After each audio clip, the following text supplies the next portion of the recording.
There is nothing more humiliating and infuriating than opening your eyelids from a peaceful sleep, to have consciousness arise, and simultaneous to that, to ascertain that today, subordination is not a choice for me, but it is my reality.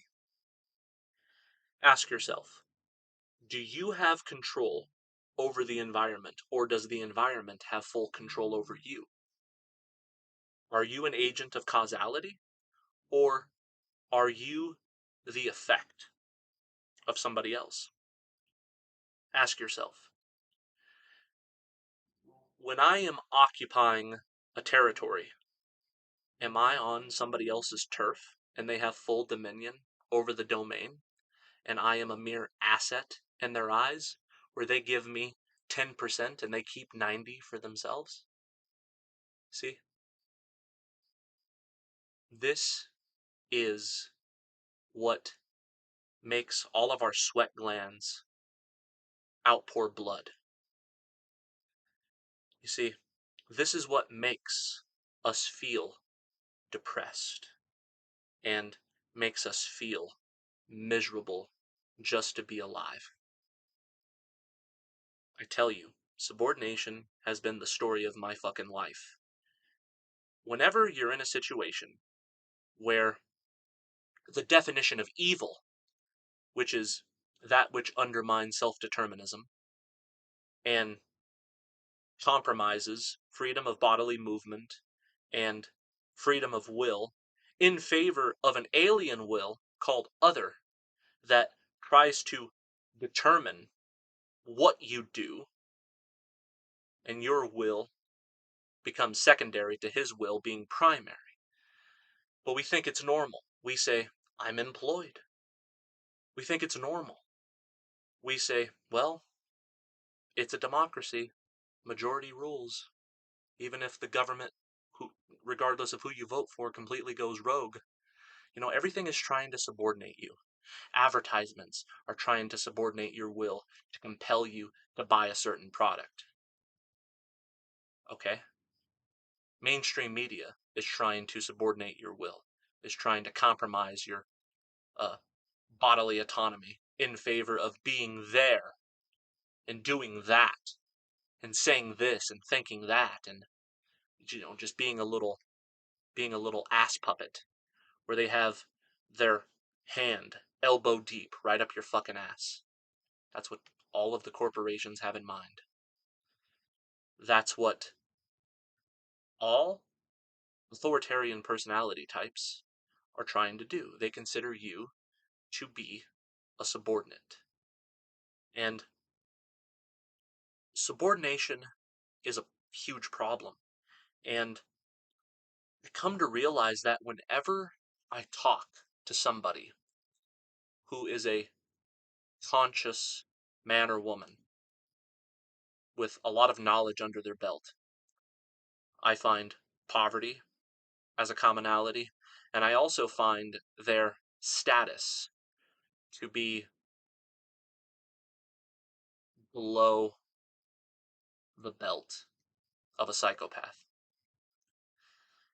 And I think to myself, why? Why is it that when I go into my parents' fucking living room, I see these foreign politicians on the TV screen, and my instinctual reaction as a responsible man is, whoa, kill it. Kill it, kill it, kill it. And I have no remorse for saying so. Because you know something? There are certain people in this world that just deserve to die. You have the most evil mass murderers ever to exist that have killed people with various things going into people's bloodstreams by the millions and millions, and still more to come. And they're just on TV with a hubris about them, and they're plastered everywhere, and they have millions of dollars, billions of dollars, trillions of dollars, all of the power, all of the resources. And these people, if you really want to call them that, I would actually compare them to something that you would immediately squish like a bug if it was presented in front of you. Like when a woman screams for a man's help and you see a big, giant black widow, and you're like, oh fuck, and you take off your shoe, and you just fucking throw your shoe at it, and then the woman praises you as a hero. You know, that feeling that I have towards that spider is the same feeling that I have towards these disgusting, ugly faces that rule this world. All of them, every last one of them, have no remorse, have no shame when I say they deserve to have their head removed from their shoulders. But yet, my family members oftentimes will worship these people. They're so abrasive to me that I would just assume go my entire life without seeing the face of another politician, without seeing the face of another tyrannical psychopath. Because they have everybody subordinated. They have everybody subordinated to the will of what a sadist wants his masochist to be.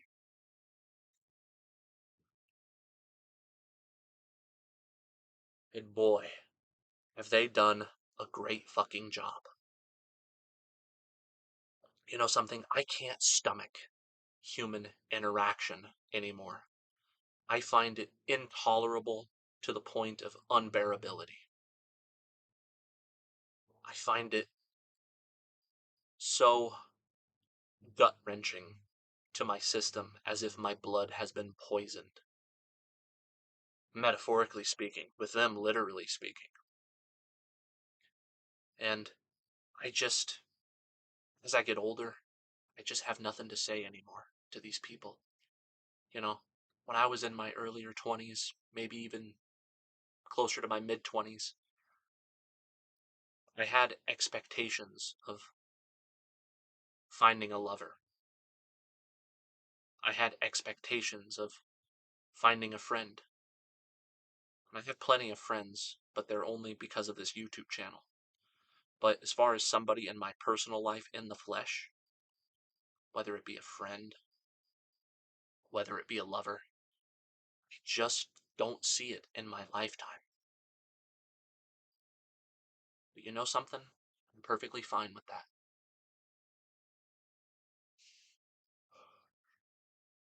I find great happiness in simply being alone.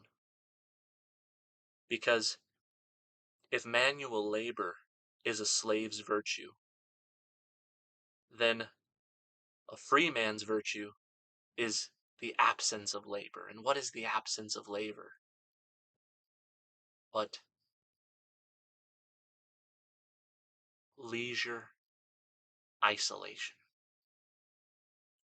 But society will trouble you a great deal for this. Society will say, you're a piece of shit. You need to go get a fucking job. You need to go make some money. You need to go get a wife. But you know something? Here's an analogy. The devil punishes you by way of a reward.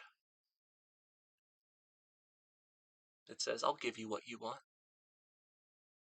You want a woman? You want money? You want power? Okay, here you go. But then the next thing you know, you turn into a monster. You turn into a materialist. You turn into an unconscious imbecile. And that woman, eventually, in most cases, is going to stab you in the back, and you're going to be left heartbroken. And you as an extrovert, with all that expenditure of energy, are going to suffer a lot more than me as an extrovert who values, more so than anything else, my flesh and its four corners. My flesh and its four corners. That keeps me isolated in a protective bubble away from the outside world that I consider a source of lethal contamination. That's my happiness right there.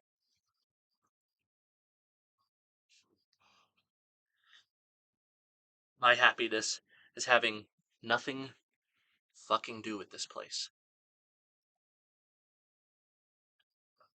My happiness is being alone.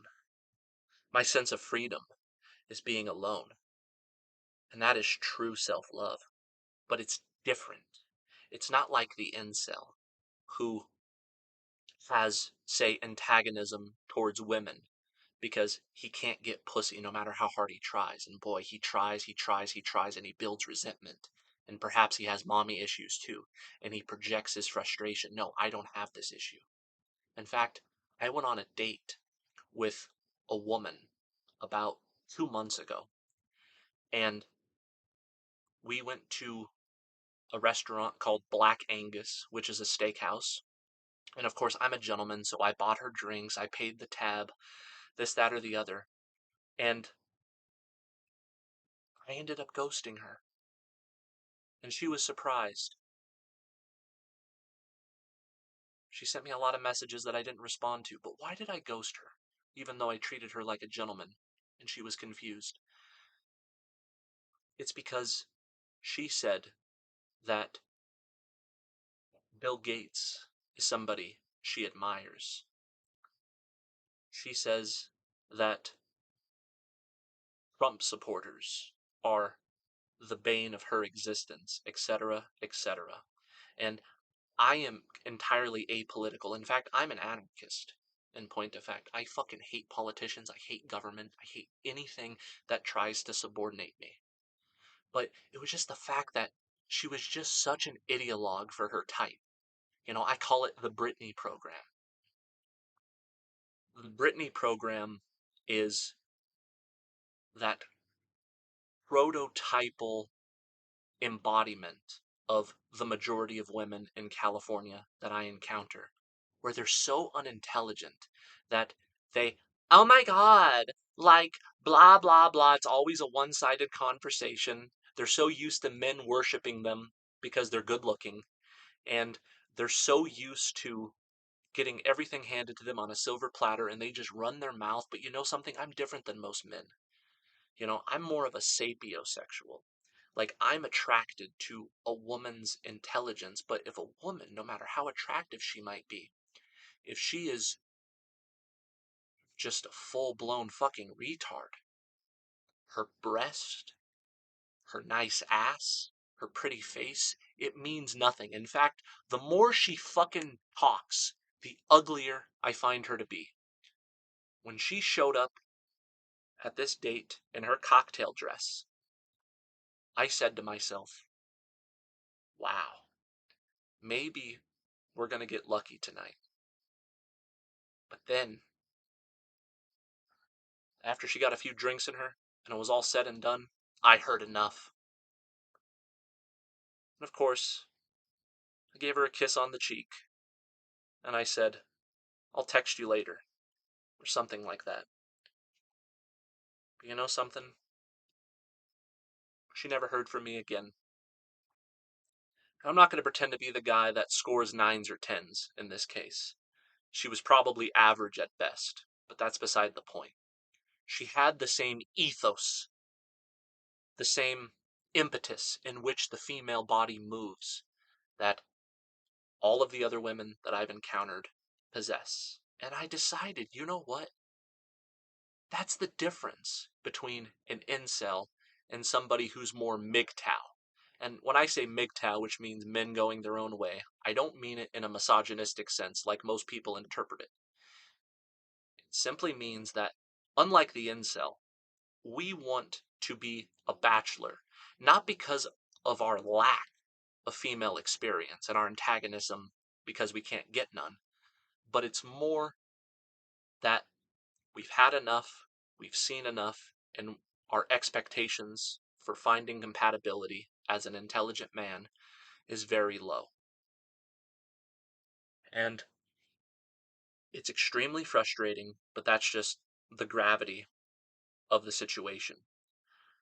I see myself being single, I see myself being friendless, and see myself enduring deliberate impoverishment and minimalism, even if I had the opportunity to have a good paying job where I had to work full time, where I can afford a house and I can afford this, that, or the other. I think I'd rather just work the bare fucking minimum and live in an RV park just so I can have as much alone time as I possibly can. Because that to me is love, truth, freedom, beauty, and morality.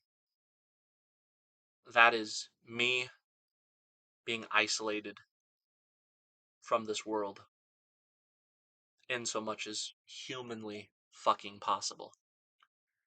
Because I'm just so sick and tired of the verbal diarrhea that comes out of people's mouths. Regardless of gender, regardless of age, people are just an ideologue. They're either woke or they're a Trumper.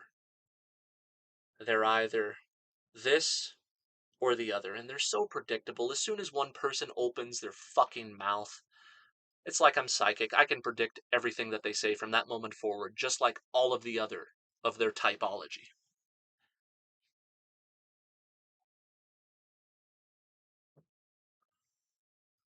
I find that there's a self-irony involved when it comes to this paradox, because I would like to have friends in the flesh. I would like to have lovers in the flesh.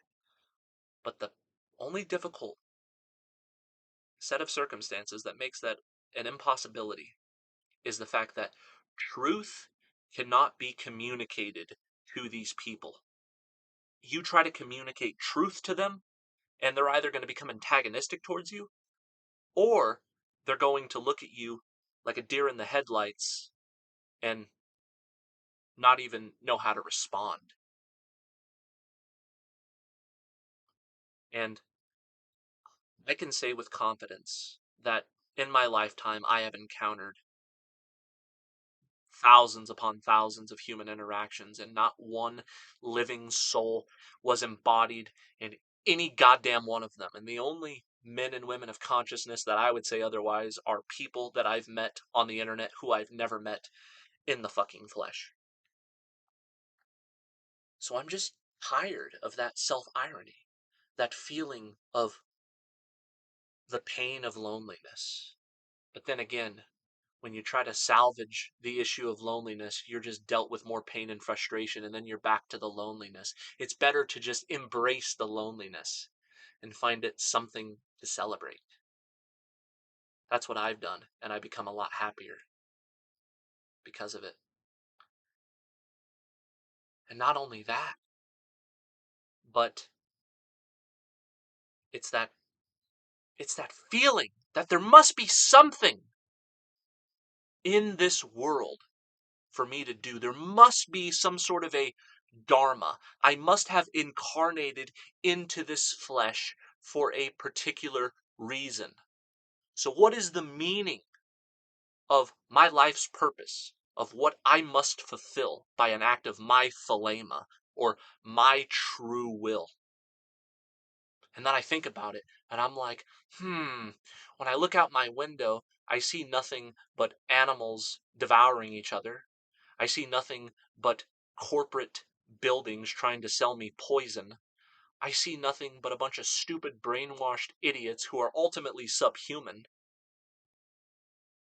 I debate whether or not they're actually fucking NPCs, or whether they're a type of intelligent sentience that's just so far gone that I'll never be able to understand them. But regardless, I try to find my life's purpose.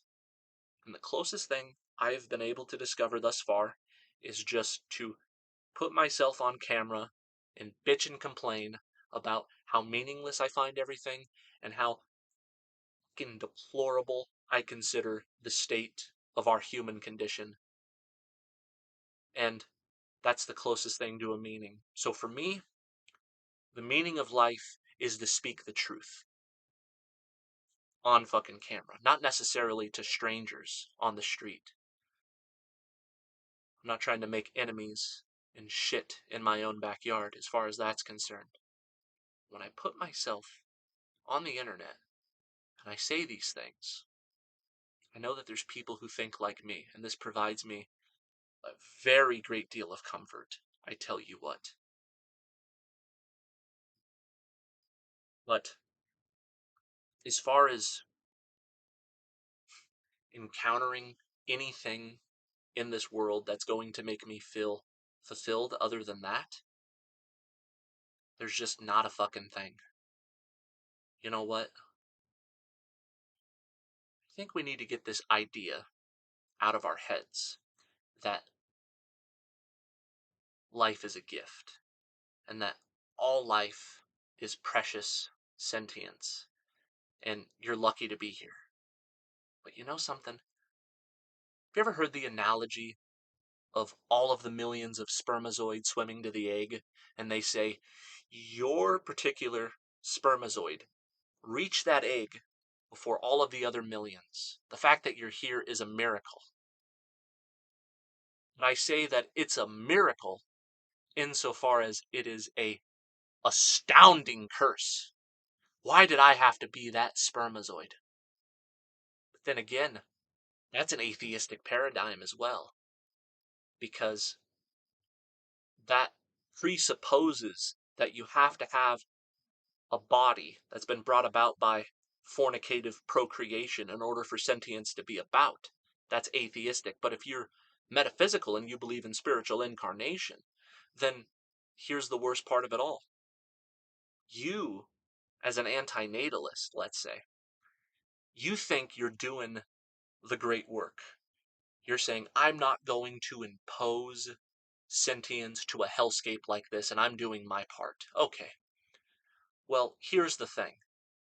The spiritual being that would have otherwise incarnated in your would-be girlfriend's pregnant stomach, who has her tubes tied as of now, thinking she's doing sentience a favor. Maybe she's doing body entities a favor by not bringing more bodies into the world, but the spiritual being that would have otherwise incarnated in that pregnant stomach, guess what? It's just going to find another pregnant stomach to incarnate into, and there's plenty. There will never be enough antinatalists in the world to stop spirits from incarnating into this place. Ever.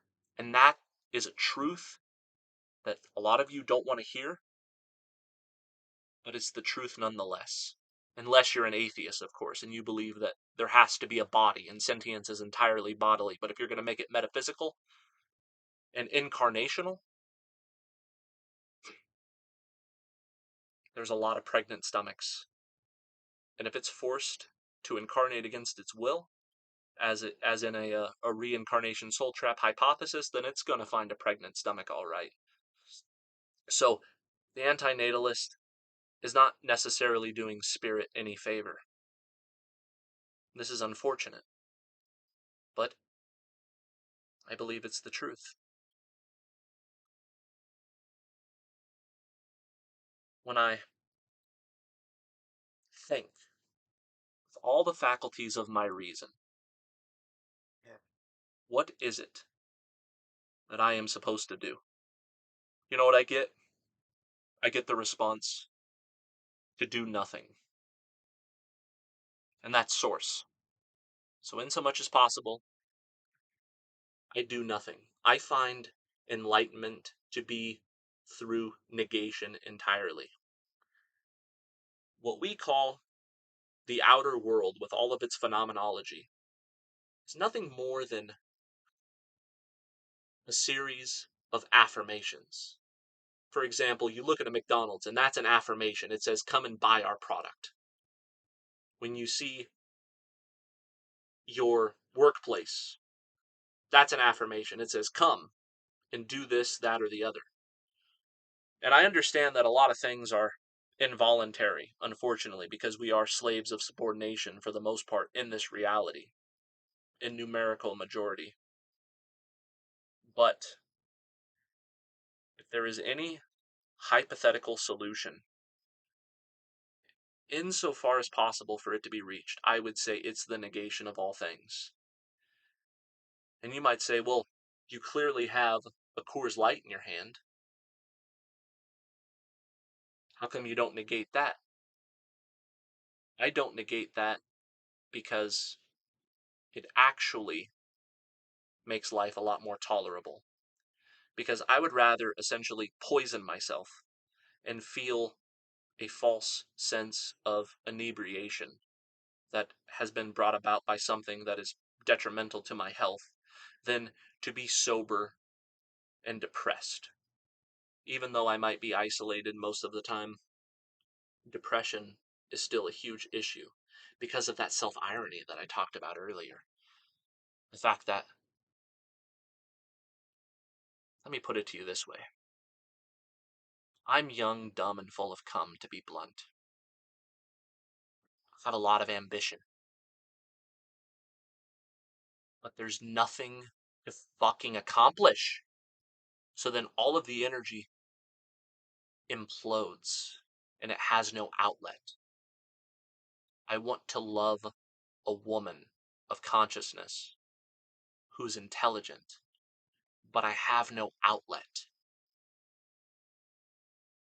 And it's funny because all of the, not just Abrahamic religions, but even Eastern esoteric philosophies, they say, such as the Buddha, desire is the cause of all suffering. Yet, I am a being of desire, but I have no outlet. They say, thought is the false self, and it's the cause of suffering, and you need to meditate, and you have to shut your mind off. Okay, well, I find my thoughts and my sense of self in this corporeal body to be involuntary also with this ego program. I can't turn it off no matter how hard I try. And still, all of these thoughts that are the byproduct of this empirical world, with all of its impressions that have been ingrained into my brain thus far, I'm just left with confusion, frustration, and I don't have a fucking outlet to release my knowledge.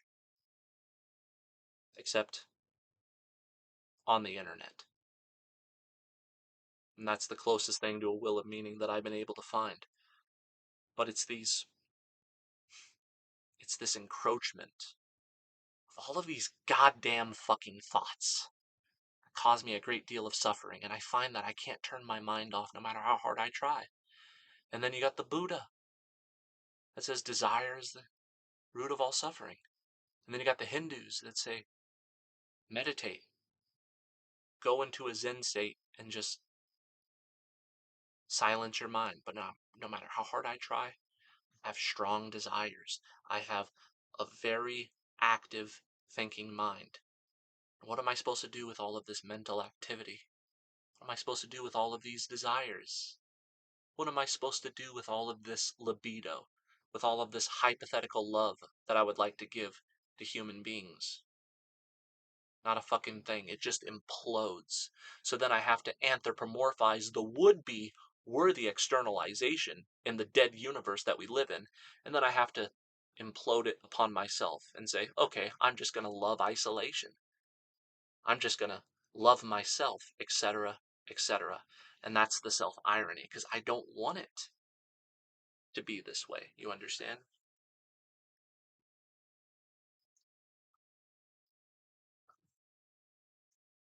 I want to be in a situation where it feels damn good to be alive.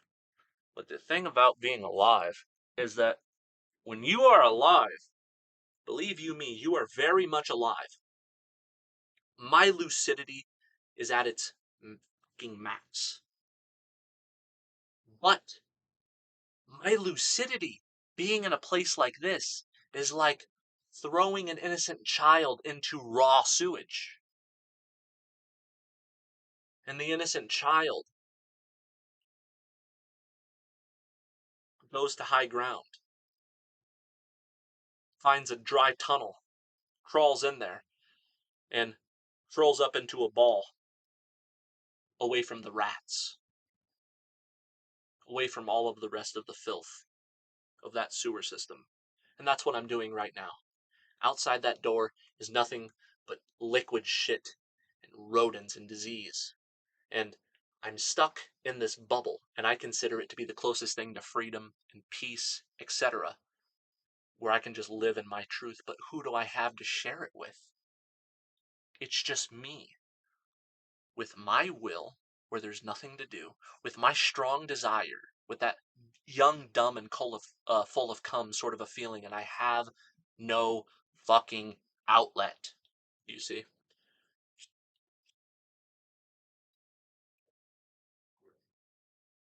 It's that. It's like that song, "Counting flowers on the wall. That don't bother me at all. Playing solitaire till dawn. Smoking cigarettes and watching Captain Kangaroo. There's nothing else I'd rather do." That song kind of reflects my existential crisis. And for me, it's quite literal, because as you can see, I do have flowers on my wall. And I just sit here and I count them.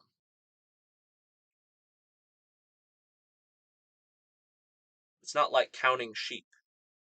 Because counting sheep, you're soon to be unconscious. And that's the best that this world has to offer, the complete obliteration of it temporarily while you're sleeping. But when you're sitting alone and you're just like, what the fuck? I have this strange feeling, and I'm sure a lot of you have this feeling as well, but I looked at my hand and I put it right up to my face. I turn it around. I look up and down my arm. And I just say, I hate this place. What the fuck is this? What the fuck is going on? As much as I dislike sentience, it's still a mystery to me. I don't know how it's possible. Why is there something rather than nothing? Why am I so fucking aware with my strong desires, with my thinking mind, etc., etc.? I find the outside world, as opposed to everybody else, to be so fucking disgusting that I'm just left alone with the burden of my consciousness, with its lack of movement voluntarily, because there's nothing to do. You see?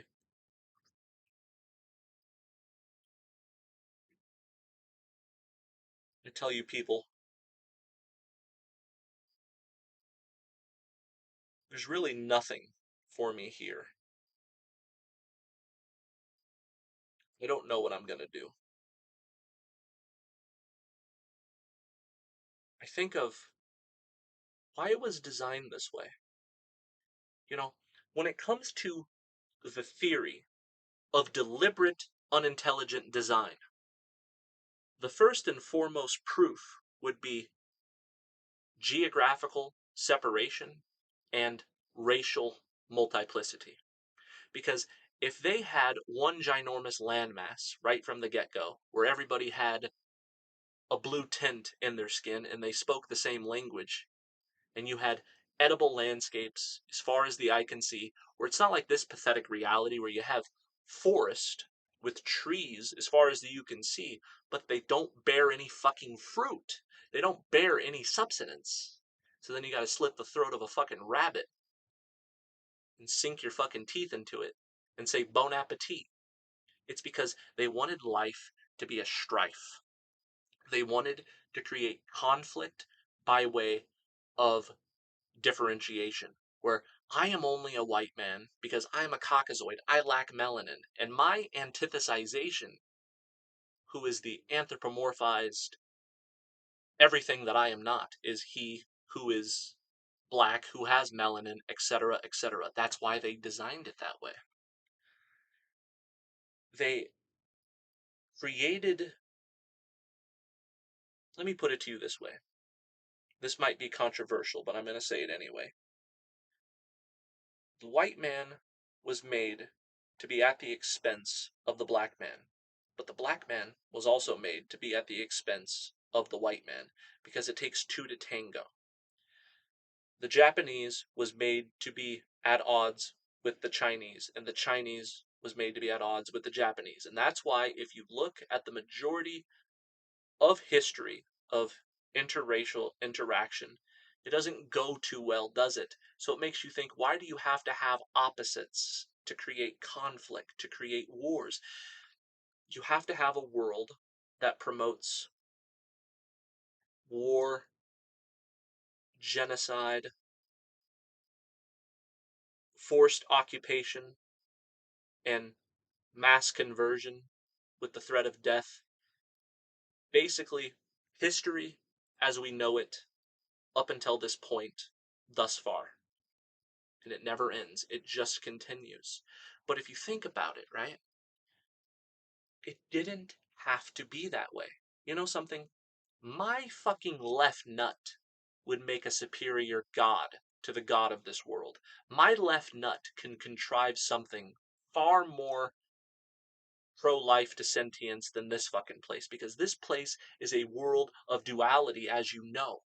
And all of the fucking new agers say non-duality, bro, non-duality, bro, but that is, in point of fact, on a macrocosm scale, an impossibility, because by law we have a world of duality where you have the white who says, I speak this language, I think this way, and I look this way, and oh, look over there.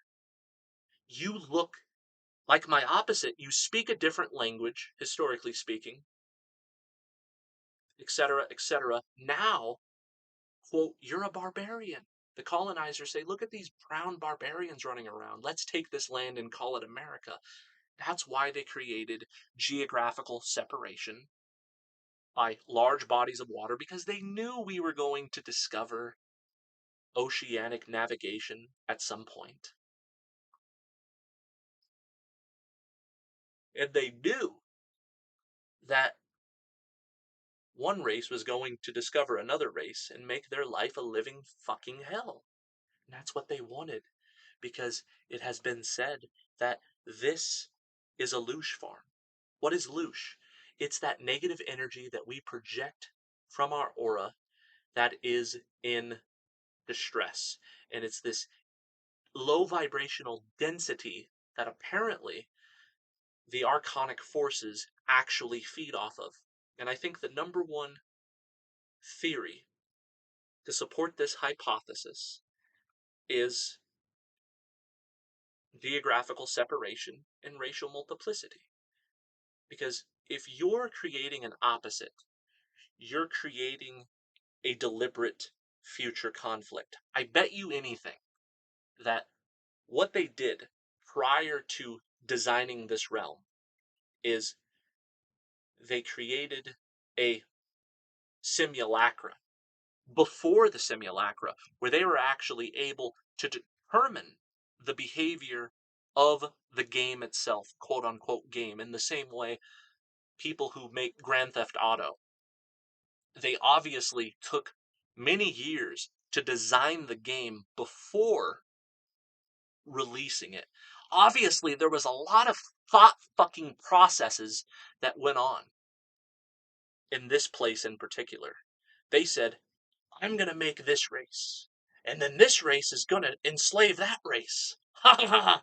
Yeah, and then this race is going to genocide that race, and then this race, and blah, blah, blah, blah, blah. Give them different languages, give them different ethnicities, give them different artificial religions, and let them fucking kill each other so they can be too distracted with hating one another, and they can be producing all of this negative energy as a result of this bullshit duality game of despising that which is different from you, when it did not have to be that way. With my imagination, I can create a world where you have one landmass, one race of people, they speak the same language, They don't have the fucking implant, which is the R complex of the brain that's based in fight or flight and animalistic lust and animalistic aggression. They gave you that intentionally because they wanted you to be tribalistic and love thy people, but moreover, hate thy enemy, because everything is designed to be at war with one another.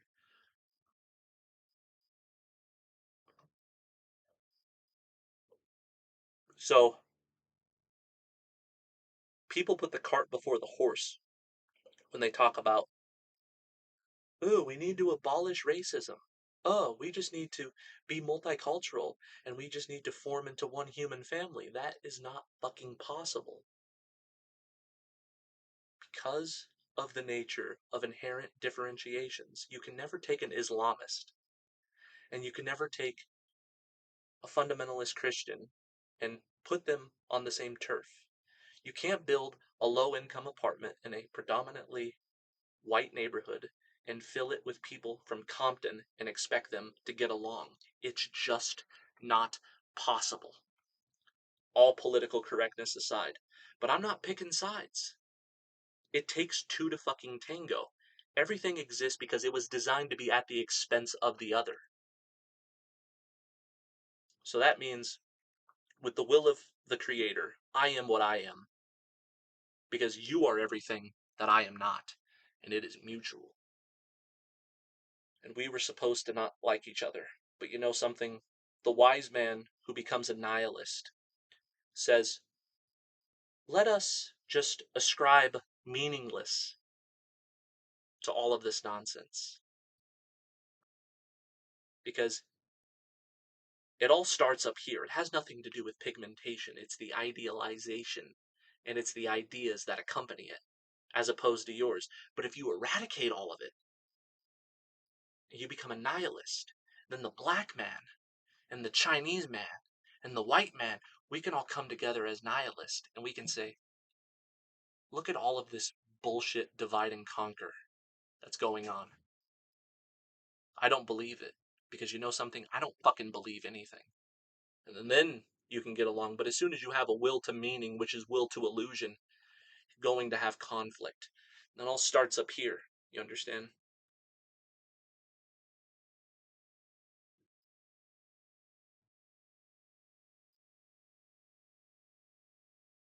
Everything in this realm is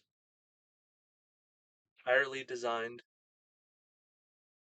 create enmity between that which the individual is not. That's why misanthropy is actually a beautiful thing, in my opinion. Because rather than favoring your own kind and despising the people who are different, why don't you just despise everything and everybody with equality? And then you can look upon all of the plurality of differentiation and you can say, you're all equally deplorable in my mind. I'm not going to participate. I'm going to retreat with my fellow multi-ethnic nihilist. And we're going to get along just fucking fine.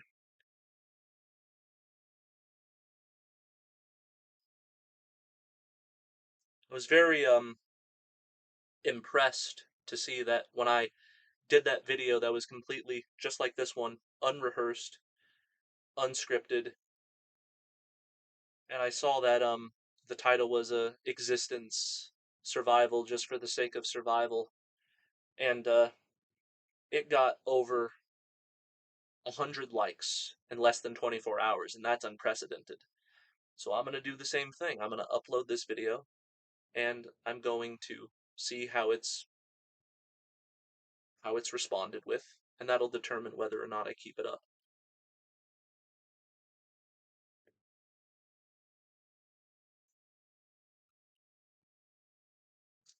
You know something? You might not believe me if I tell you, but because I've made myself appear to be somebody who is a pessimist, who therefore dislikes everybody and everything, but I don't want it to be that way. If there was one reconcilable property in this matrix where I could say, now that is something I can give my allegiance to, I would do it. I've read all of the scriptures, and I find it to be filled with half-truths and nonsense. I have rubbed shoulders with men and women of all kinds within my 27 years on the face of this earth, and I find everything to be completely alien to my individuality, to my incorporeal innermost. When I say that I hate this place, it's not because I want to hate this place. I hate this place because it gives me no other fucking choice but to fucking hate it.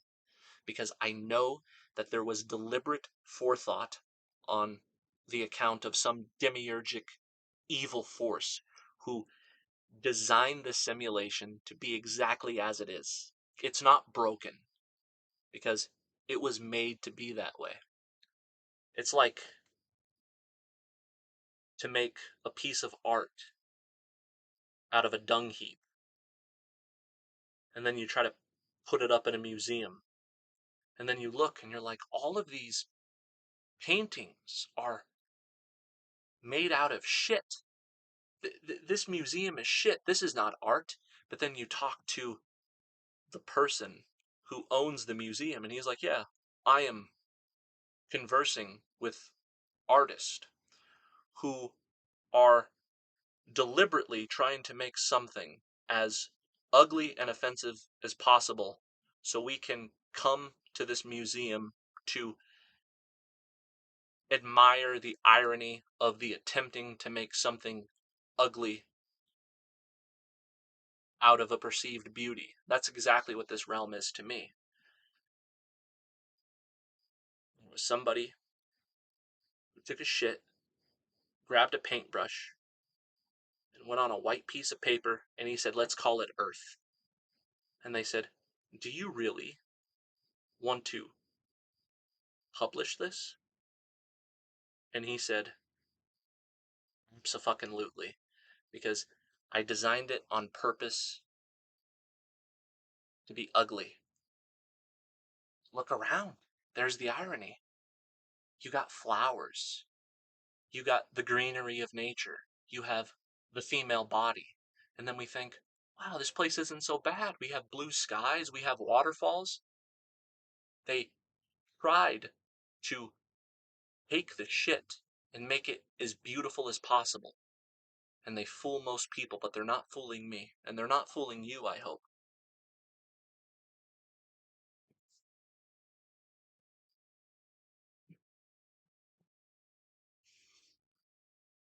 This realm is a steaming pile of fucking shit. That's what it is. And they said, look how beautiful it is. What I call bullshit. No flower. No set of tits justifies a supposed sentience who willingly came here. There was foul play involved. I promise you.